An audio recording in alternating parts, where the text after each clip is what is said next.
All right, let's dive right in. Today, we're going to decode one of those huge, universal mysteries of modern life, that weirdly specific habit of leaving just a little tiny bit of your drink at the bottom of the cup. Why on earth do we all do this? Well, let's find out. No, seriously, just take a second and look around you. At your desk, your nightstand. I bet you there's a small museum of half-empty, slightly sad-looking mugs.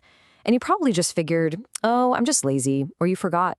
But what if I told you there's something way deeper, and honestly, kind of brilliant, going on in your brain? That's right. This isn't a character flaw. It's a feature, not a bug. It turns out this little quirk is actually your brain's secret weapon, a super advanced trick it uses to give you the illusion of control in a world that, let's face it, feels pretty out of control most of the time. So let's really break down the psychology of what I'm calling the chronic sip lever. We're going to look at why your brain is so desperate for control, how it manages to assign deep personal value to your half-finished latte, and why it's all actually a pretty brilliant, if, slightly dysfunctional coping mechanism. I mean, just think about your day. You're dealing with traffic that might be terrible, emails from your boss that are just a single question mark. It's just a constant stream of things that are completely out of your hands.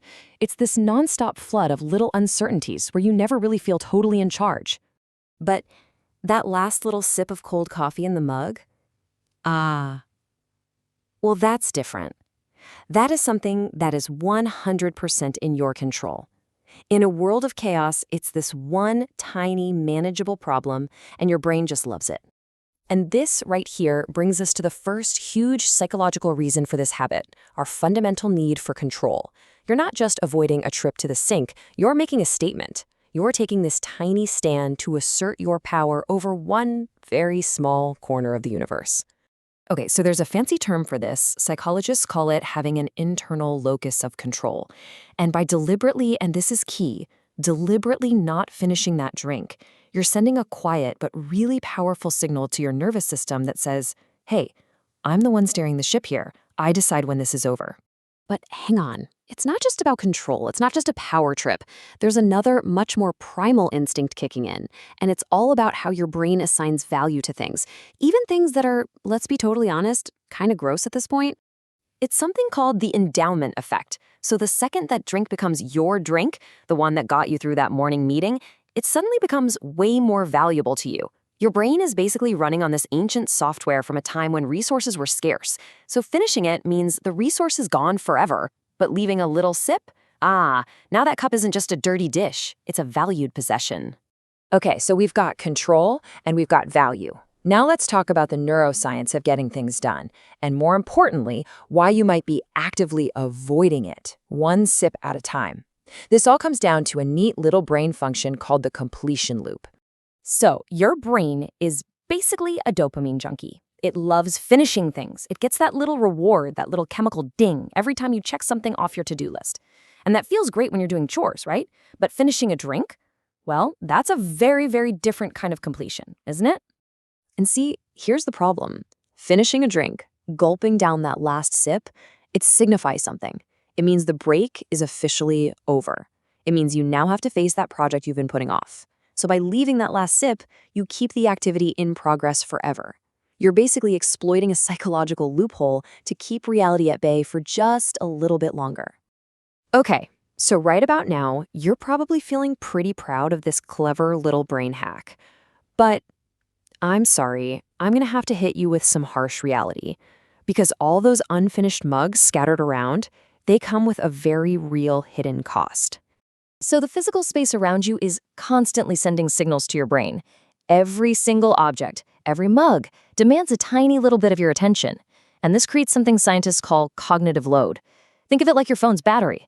All that clutter is like a bunch of apps running in the background, just draining your mental energy. So what's the takeaway? Each and every one of those mugs is mentally expensive.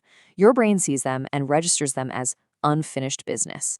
All that visual clutter competes for your very limited attention, and it drains your focus, even when you're not consciously thinking about it.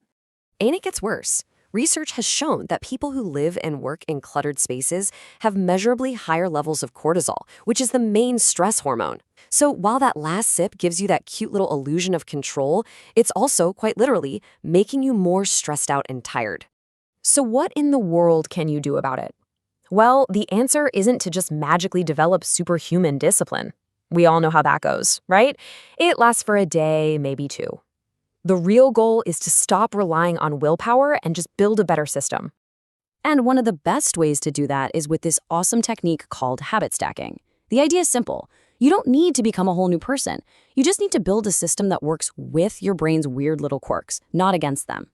And it's so simple. You just identify a habit you already do without thinking about it, like, say, getting up from your desk to go to the bathroom.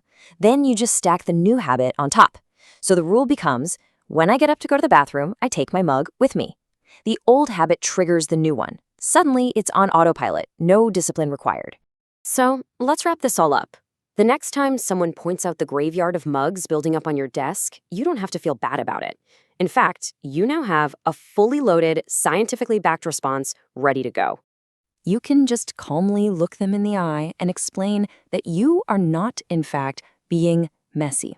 You are simply practicing advanced emotional regulation by maintaining a physical anchor of your own personal autonomy in an uncertain world. Now that you know the hidden psychology behind this very, very normal habit, there's really only one question left to ask. Go on, be honest with yourself. How many unfinished drinks are you looking at right now?